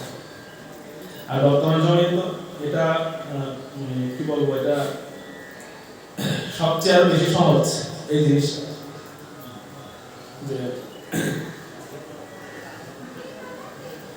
বর্তমান সময়ে যে মানে এখন যে যোগাযোগ পদ্ধতি আসছে, এখানে অপরাধ করাটা খুব কি হয়ে গেছে, খুব ইজি হয়ে গেছে। তার কারণটা কি, মাধ্যমটা কি, আর বলতে হবে না, অপরাধ প্রবণতা এত সহজ হয়ে গেছে এখন, একদম মোবাইলের কারণে। যেমন একটা জায়গায় এরকম বলা আছে, জাগতিক বিষয় শক্তি থেকে আমরা দুটো জিনিস পাই, দুটো কষ্ট পাই। যাদের এরকম বিষয় শক্তি আছে, এই যে কথাটা এই শ্লোকে নবযোগেন্দ্র বলছেন, যাদের বিষয় শক্তি বেশি, আসক্তি বেশি, তাদের ভয়ও বেশি। বিষয় শক্তি থেকে দুটো কষ্ট আমাদের জীবনে পাই আমরা। প্রথম কষ্টটা কি? প্রথম কষ্টটা হচ্ছে প্রিয়জনের বিচ্ছেদ হয়, প্রিয়জন আমাদের জীবন থেকে চলে যায়। প্রিয়জন বুঝতে পারছেন? প্রিয়জন মানে কিন্তু এই নয় স্বামী স্ত্রী পরিবার পরিজন, এগুলো প্রিয় নয়। প্রিয়জন মানে হচ্ছে যিনি হিত চিন্তা করে, হিত, তিনি হচ্ছে প্রিয়। তো যখন আমরা আসক্ত হয়ে পড়ি বেশি, তখন আমাদের জীবনে প্রথম কষ্টটা নেমে আসে, যিনি আমাদের হিত চিন্তাকারী উনি আমাদের জীবন থেকে চলে যায়। সে তো আসক্ত, সে তো কথা শুনছে না। দ্বিতীয় যে কষ্টটা আমার জীবনে হয় সেটা হচ্ছে অবাঞ্ছিতের সংযোগ ঘটে, অবাঞ্ছিত ব্যক্তি চলে আসে আমাদের জীবনে, যাকে আমরা চাই না সেই চলে আসে। প্রিয়জন হিত চিন্তাকারী তিনি চলে যান জীবন থেকে, আর অবাঞ্ছিত ব্যক্তি আমাদের জীবনে প্রবেশ করে। আর এই অবাঞ্ছিত ব্যক্তির মধ্যে সবচেয়ে বড় ব্যক্তিটা হচ্ছে মোবাইল। ঠিক আছে? আর বলে এটা ব্যক্তি হবে নাকি? হ্যাঁ, এটা ব্যক্তি, এটাও ব্যক্তি। এই অবাঞ্ছিত ব্যক্তির মধ্যে এটাও সবচেয়ে বড়। কি কি দেয়, এখান থেকে কি কি প্রাপ্ত হয়ে আমরা 7টি বিষয় আমাদেরকে দেয় সেই ব্যক্তি। কয়টা বিষয়? 7টি বিষয় মনে রাখবেন। প্রথমটা হচ্ছে কি? প্রথমটা হচ্ছে নিঃসঙ্গতা দেয়, নিঃসঙ্গ করে দেয় আমাদের। ওর সঙ্গ করতে করতে আপনি বাকিদের থেকে কি হয়ে গেছেন, নিঃসঙ্গ হয়ে গেছে। ঠিক আছে, ওর সঙ্গে হচ্ছে নিঃসঙ্গতা প্রথমে। দ্বিতীয় হচ্ছে কুসঙ্গ, বিভিন্ন ধরনের সঙ্গে সেখানে কি হয়, আমাদের সম্পর্ক হয়। খারাপ ব্যক্তি হতে পারে, খারাপ ব্যক্তি হওয়ার সম্ভাবনা বেশি থাকে সেখানে, কুসঙ্গ দেয়। তৃতীয়ত হচ্ছে বিবাদ, বিবাদ সৃষ্টি করা। দেখবেন যারা খুব বেশি মাত্র বিরক্ত করে এই জিনিসটার সঙ্গ করে, এদের সঙ্গে আপনি কথা বলতে গেলেই মুখতে মুখ চকলা আছে, এদের সেন্সিটিভিটিটা খুব কি হয়ে যায়, সেরকম হয়ে যায় যে এরা কথায় কথায় কি করে চকলা। তার অভিজ্ঞতাকে আপনারা মিলিয়ে নিতে পারেন। তাহলে কি কি পেলাম? প্রথমটা দ্বিতীয়টা কুসঙ্গ, 3 নাম্বার বিবাদ, চতুর্থ হচ্ছে অপরাধ প্রবণতা।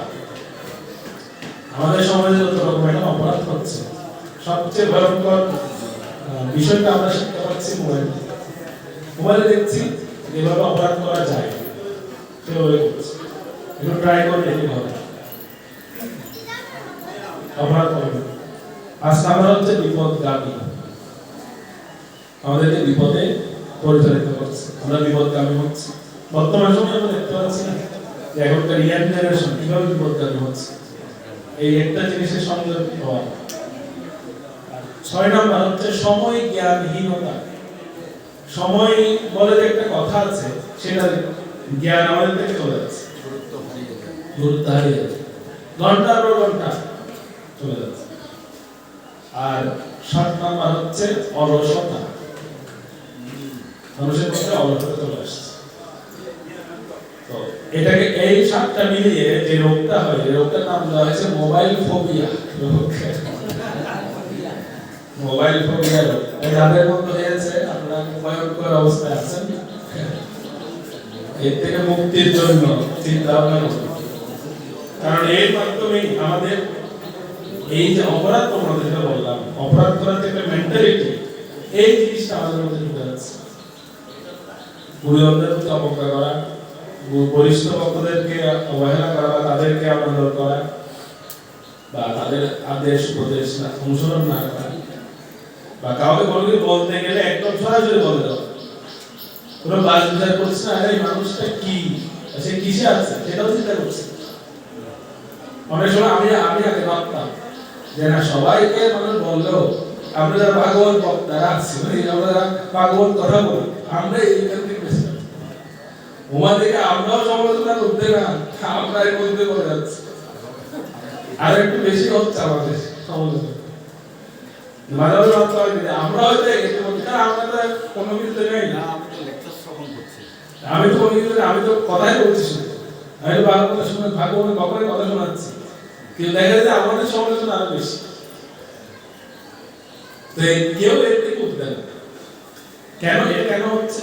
এই কারণটা হচ্ছে আমরা এই যে কুসঙ্গগুলো করছি, কুসঙ্গগুলো আমরা আমাদের আমাদের স্থিতিটাই হারিয়ে ফেলছি যে আমরা কাকে কি বলছি বা কার উদ্দেশ্যে আমরা কি বলছি। এই জিনিসটা আমাদের মধ্যে লোপ পেয়ে যাচ্ছে, এই জিনিসটা চলে যাচ্ছে, এটা নেই বললে আমরা বাস বিচার করছি না। যেমন যদি এখানে আমি একটা কথা বলছিলাম যে যদি ধরুন মানে আমি দেখা যাচ্ছে আমি আপনার কথা বলছি, তো তখনই বলছে আরে উনি এত কথা কেন বলছে, এটা হচ্ছে কেন কথা বলছে তার কারণে। আবার আমি বলছি ঠিক আছে আজকে কথাই বলছি, চুপচাপ আমার যে অহংকার হয়ে গেছে কথা বলছে। কারণ আপনি কি করবেন, কথা বললে বলছে এত কথা কেন বলছে, আবার কথা না বললে বলছে অহংকার হয়ে গেছে, তাহলে কর্পোরেটটা কি হয়?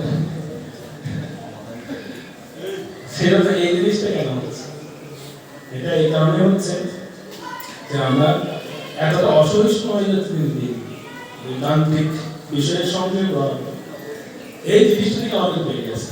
আর তার থেকে বেরিয়ে একমাত্র হচ্ছে শ্রবণ কীর্তন করা, এই যে বই শাস্ত্রসম তত্ত্ব জ্ঞান এখানে বলা আছে, এর থেকে পরিত্রাণ উপায় হচ্ছে তত্ত্ব জ্ঞান অনুসন্ধান করা, সেরকম তত্ত্ব দ্রষ্টা ব্যক্তির কাছ থেকে তত্ত্ব জ্ঞান শ্রবণ করা। কারণ এই এই এই তত্ত্বের শ্রবণ না করলে কোনোদিন আমরা এর থেকে পরিত্রাণ পাবো না, আর ডে বাই ডে আরো খারাপ পরিস্থিতি আসে। আর আজকের দিনে বাচ্চাদের মধ্যে কত কিছু বলছে, কিন্তু অন্তত আপনারা কি এটা বলতে পারবেন না যে 1-1.5 ঘন্টা বা 2 ঘন্টা সময় আপনারা ওই চিন্তা থেকে মুক্ত ছিলেন? তাহলে এই শক্তিটা কোথা থেকে? এটা আমার শক্তি না, এটা হচ্ছে এই পবিত্র গ্রন্থের শক্তি। এর মধ্যে এখনো পর্যন্ত এত শক্তি নিহিত আছে যে আমাদের পারিপার্শ্বিক যাই কিছু ঘটুক, আমরা এই আশ্রয় যতক্ষণ থাকবো ততক্ষণ পর্যন্ত আমরা তার দ্বারা কি হবো না, প্রভাবিত হবো না। যেরকম প্রভাবিত হননি কে? বসুদেব, মাতা দেবকী, পরীক্ষিত মহারাজ, প্রহ্লাদ মহারাজ, কতটা ক্রিটিক্যাল পরিস্থিতির মধ্যে ওরা ছিলেন, কিন্তু প্রভাবিত করতে পেরেছে। কারণটা হচ্ছে ওরা এটাকে আশ্রয় করেছে। আর একটা বিষয় আপনাদের বলি, শুধু আশ্রয় করে থাকলে হবে না, এটাকে আবার অনুসরণ করতে হবে। এরকম না, ঠিক আছে 1-1.5 ঘন্টা বসতে হবে, কিশোর বাবু বলেছেন, না বসলে আবার বকা দেবেন, আবার তারপর আবার পাঠ দিচ্ছে কে, সিদ্ধবাবু পাঠ দিচ্ছে, না দেখলে আবার উনি বকা দেবেন, বকা খাওয়া দরকার, তার থেকে কষ্ট করে বসে থাকবে। এরকম অনেক উদ্দেশ্য নিয়ে আসতে পারে, এটা কিন্তু সকলের উদ্দেশ্য না। এখানে বকা খাওয়ার জন্য, বকা খাওয়ার ভয়ে বসা, হ্যাঁ ওটা কিছু বেনিফিট পাবেন, সকল মঙ্গল হবে। কিন্তু যদি শ্রদ্ধা সহকারে বসি বা চিন্তা করি যে আমি এরপর থেকে আমার জীবনটা কিভাবে গঠন করবো, আমি এরকম করবো, আমার চরিত্রটা আমি এভাবে করবো, অথবা আমাকে দেখে 5 জন ভক্ত বলবে যে উনি অমুককে অনুসরণ করবে, সেটাই হচ্ছে একজন বক্তা বা এই যে আয়োজন করেছেন, আয়োজকদের প্রাপ্তি হচ্ছে এটা। যেমন আয়োজকটাকে আপনাদের এখন টাকা নিয়েছেন এই অনুষ্ঠানের জন্য, নিলে বলতে পারেন, নিলে বলে দেন, এখানে কিন্তু কোনো লুকোচুরি করা যাবে না। যদি 200 টাকা 500 টাকা প্রণামী নেই তাহলে বলে দেন, কোনো প্রণামী নেই। তারপর আমি বক্তা এখানে শ্রবণ করাচ্ছি, এখান থেকে যাওয়ার সময় আমার একটু দেবে, ঠিক আছে, বিনা বললে।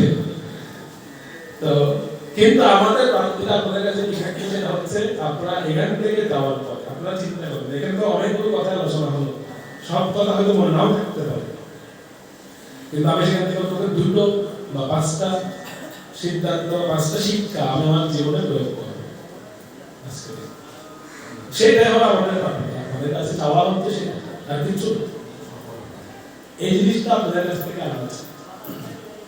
এই জন্যই হরিকথা, নাহলে হরিকথা আমি এই দিন একটা জায়গায় বলছিলাম যে এত আমাদের উপর এত অত্যাচার, আমাদের উপর এত নিগ্রহ হয়, তারপর আমরা কেন টিকে আছি, কিসের শক্তি টিকে আছে? একটা শক্তি, হচ্ছে হরিকথার শক্তি, ভগবত শিক্ষার শক্তি। যতদিন যেদিনটা ফুরিয়ে যাবে, দেখবেন যেদিন এটা থাকবে না এই সমাজে, বা যেদিন এগুলো চর্চা হবে না, সেদিন কিছুই থাকবে না। সেটা প্রভুপাদ খুব কঠোর ভাষায় বলেছেন, 10,000 বছর পরে গিয়ে কি হবে? আমাদের সুমন্ত খুব প্রায় বলে, লেকচার বলে, 10,000 বছর পরে কি হবে? একজনের মানুষ আরেকজন খাবে, এতটা এখন আমাদের এখনই শুরু হয়ে গেছে। তো আমি আপনাদের কাছে আশা করবো এটাই যে আপনারা এই যে আমরা আজকে হরিকথা শ্রবণ করলাম, সেটা হচ্ছে কোন লিঙ্কে ছিলেন, কোথায় ছিলেন, প্রথমে কে শোনাচ্ছিল মনে আছে? মহারাজ মিলিকে কারা শুনিয়েছেন? নবযোগেন্দ্ররা শুনিয়েছেন। তো নবযোগেন্দ্র সংবাদের মাত্র একটা শ্লোক, প্রথম শ্লোকটা আমি আপনাদেরকে বললাম, তাও ওটা বিস্তারিত আলোচনা যায়নি, বিভিন্ন প্রসঙ্গে চলে গেছে। তো আপনারা যদি পরবর্তীতে চান যে নবযোগেন্দ্র সংবাদ চলুক, তো নবযোগেন্দ্র সংবাদ করতে পারেন। খুব সুন্দর তথ্য, খুব সুন্দর শিক্ষা সেখানে আছে, একদম আমাদের দৈনন্দিন জীবনে যা প্রয়োজন। এটা তো শুরু হচ্ছে, প্রথম তত্ত্বটা হচ্ছে কি, যে জানেন ভয় কেন আসে বা আমরা ভয় কেন পাই, সেটা দিয়ে শুরু হচ্ছে। এরপরে আপনি কি জানেন যে ভক্তের ক্যাটাগরি, ভক্তের বিভাগ নির্ণয়, যে উত্তম ভক্তের লক্ষণ কি, মধ্যম ভক্তের লক্ষণ কি, কনিষ্ঠ ভক্তের লক্ষণ কি, তারপর এই লক্ষণগুলো উত্তরণ করার উপায় কি, এত অনেক সুন্দর প্রসঙ্গ আছে নবযোগেন্দ্র সংবাদে, একাদশ স্কন্ধে। তো পরবর্তীতে আমরা সেই আরো বিভিন্ন বিষয়ের উপরে আলোচনা করার প্রয়াস করবো, আরো অনেক সুন্দর সুন্দর কথা সেখানে আমরা পাবো। আপনাদের কাছে বিনতি থাকবে এটাই যে এইখান থেকে শিক্ষাগুলো যেন আমরা অনুসরণ করি, কেবলমাত্র শ্রবণ করা দরকার, সেই যে শ্রবণ করি সেরকম না রেখে আমাদের ব্যবহারিক জীবনে প্রয়োগ করতে পারি। আশা করি আপনাদের কোনো কাজে আসবে।